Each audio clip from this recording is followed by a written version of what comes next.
Hey guys, welcome back to Tea Time with Tegan, where we're continuing the discussion of Crisis and Leviathan, critical episodes of growth of the American government. So, last week we were talking about the political redistribution hypothesis. Well, today we're going to continue on going next in order with the ideology hypothesis. The reason I was able to get to this last week is because, well, this topic in and of itself is about 11 minutes talking about it. And I didn't feel like making 30-minute videos because that just seems too long for this type of thing, this early in the series. If later on you guys want me talking for 30, 40 minutes, I am happy to do so. I love ranting. But for now, I'm going to try to keep my rant short. So, first off, let's start by talking about the ideology hypothesis. So, pour yourself a tea, and let's get started. Jasmine tea. It's the best. There, that should make you guys able to hear me a bit better. Always good to be able to hear. So, Higgs finds that most scholars have some form of this hypothesis to explain the growth of government, saying, the idea that true believers committed to a vision of the good society have sought and obtained expanded government powers in order to shape social reality in conformity with their own ideas.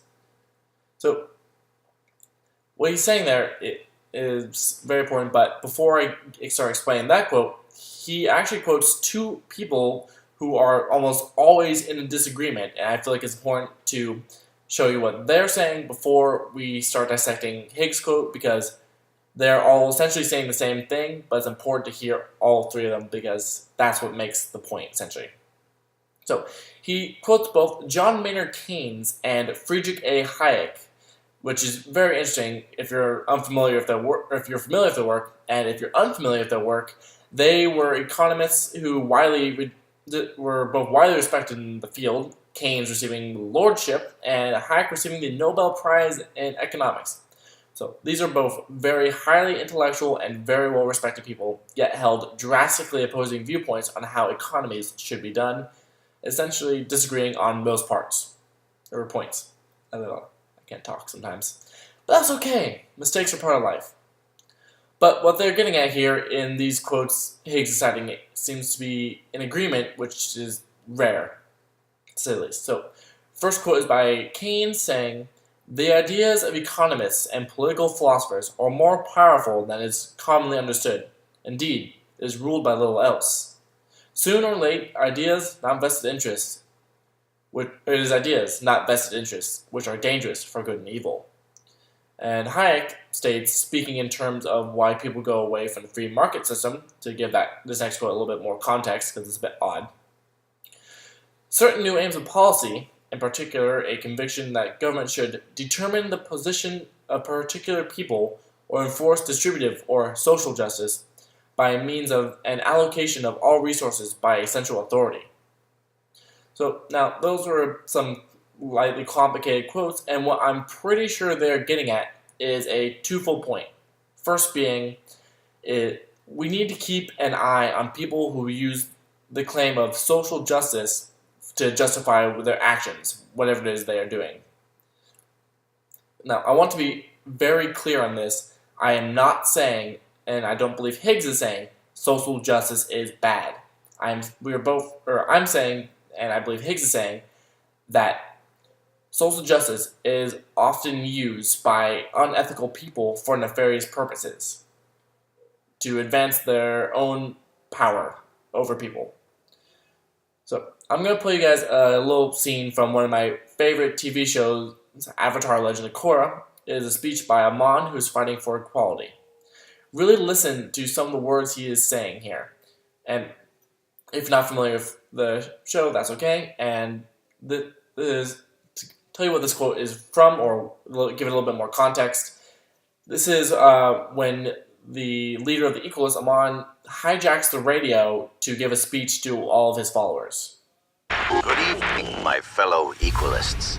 This is your leader, Amon. As you have heard, the Republic Council has voted to make me public enemy number 1. Proving once again that the bending oppressors of this city will stop at nothing to quash our revolution. But we cannot be stopped. Our numbers grow stronger by the day. You no longer have to live in fear. The time has come for Benders to experience fear.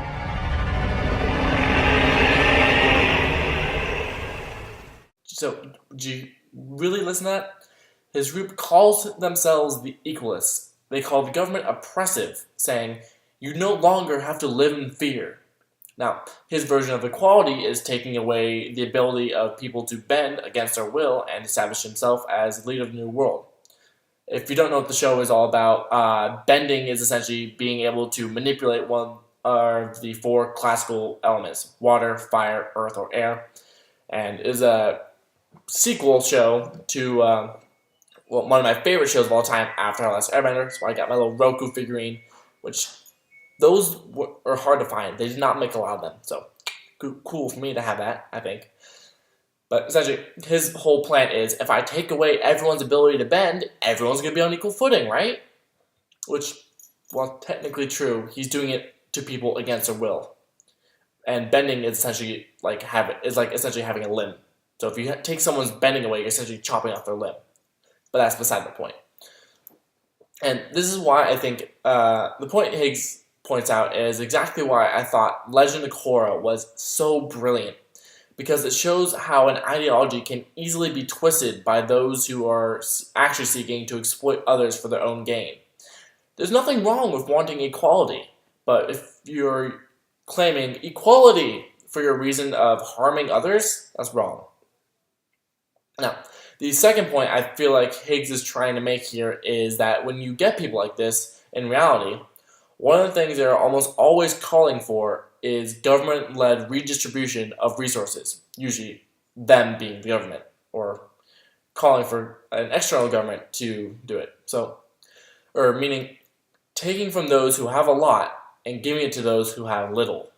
Kind of like Robin Hood, right? Wrong. The quote you almost often hear from Robin Hood is, stealing from the rich to give to the poor. Now, if you watched the cartoon by Disney with a really charismatic fox, that's not what he was doing. What he was doing there was, or in that movie, there was an interim king who was basically being a steward for the actual king while the king was away at war. And what he started doing was, he started ridiculously overtaxing the people to pad his own pocket there. And what Robin Hood was doing was, he was stealing back the unethical tax money that was being taken from the people and returning it to them. He wasn't stealing from the rich in general. He wasn't stealing from, like, merchants, people who own businesses. He was stealing from the people who were stealing. And there's a big difference in returning what was stolen and stealing because you don't like that someone has more than you. There's a very big difference. I cannot emphasize that enough. Higgs also makes a kind of third point that is in tangent with the first two about public opinion, specifically that it is often vague, transitory, and inconsistent, insofar as the public is aware of the issues. It focuses frequently on issues and topics that have been promoted or popularized by politicians or the media, which is to say that people in places of power, such as politicians or the media, often manipulate the public for their own gain, be it ratings, money, or being elected into office. Or as Wilhelm Rope, I can't pronounce that name. I can't pronounce a lot of the names I see in this book because I suck at pronouncing names. I'm sorry. I'm just not good at it. I try my best. But the quote, or as he puts it, is, policy has to withstand the pressure of mass opinions, mass emotions, and mass passions. But these are guided, inflamed, and exploited by pressure groups, demonology, and party machines alike. Which is essentially saying what Higgs was stating earlier, that public opinion is very easily manipulated by those in power, and usually to keep power or to gain themselves more power. So I feel like what Higgs is trying to say is, be wary of just automatically believing what the media or politicians tell you just because they're telling it to you. They might be lying.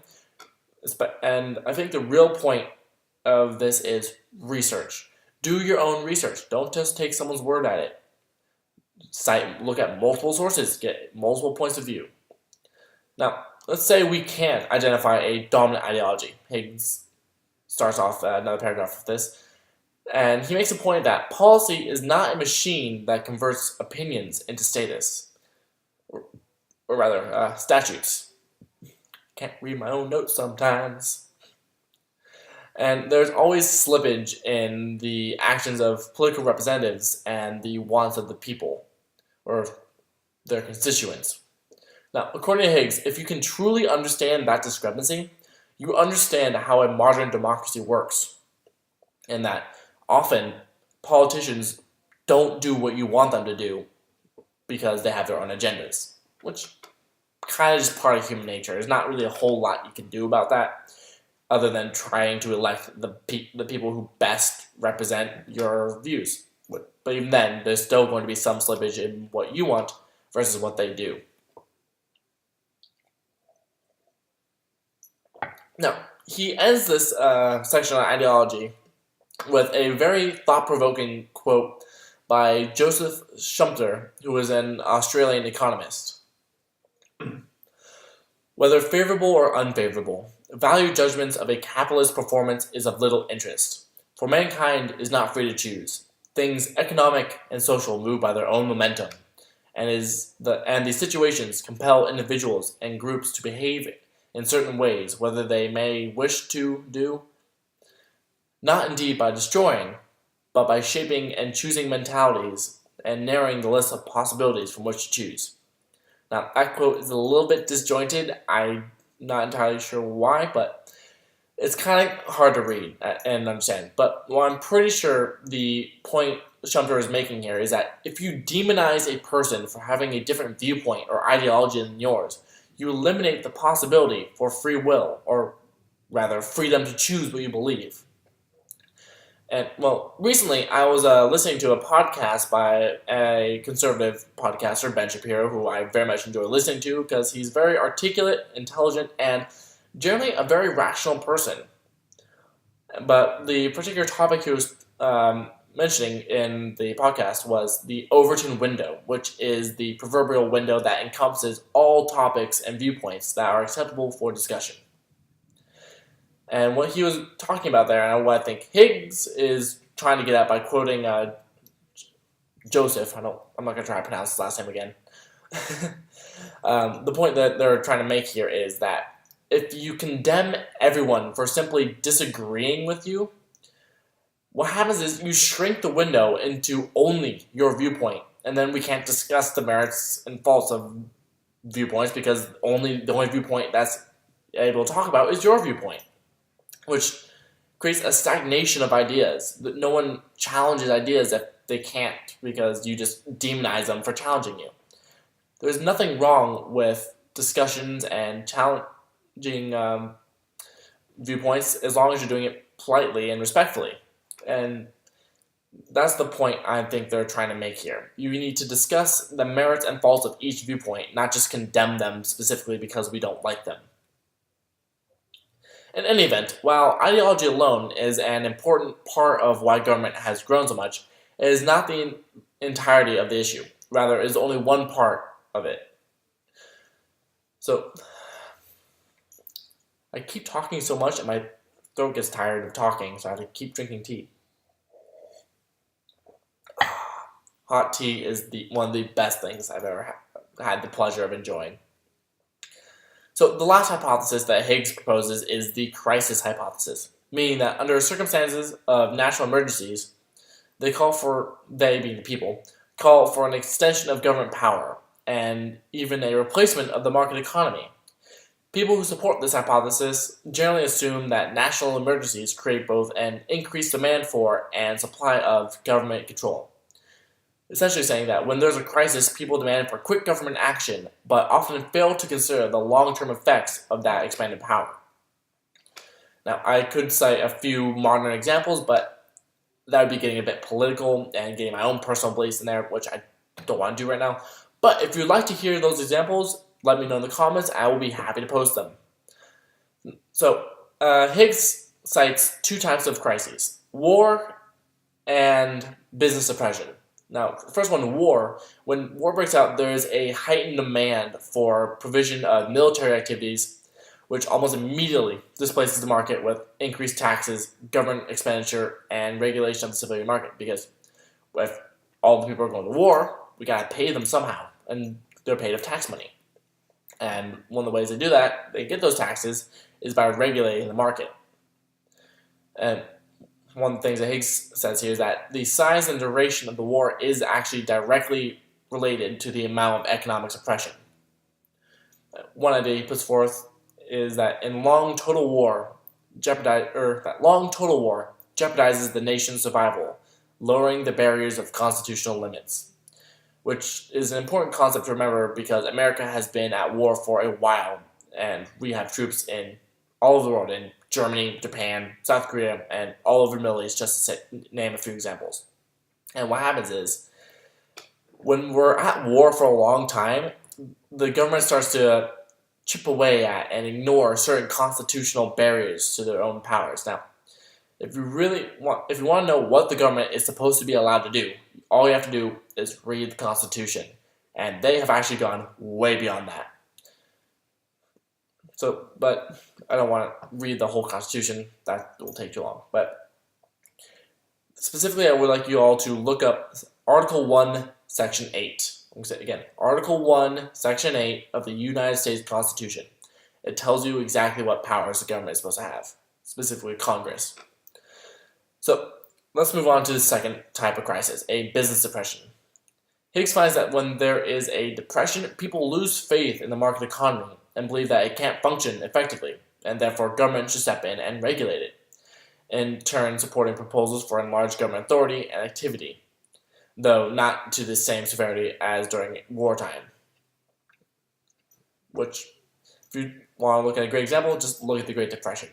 Immediately, people were demanding the government do something about it, when really the market economy should and kind of did take care of itself after a few years.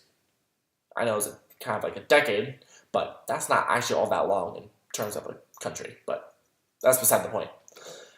And so Higgs finds that this, just like the others, fails to explain the dramatic growth in its entirety, which is actually the point of this chapter.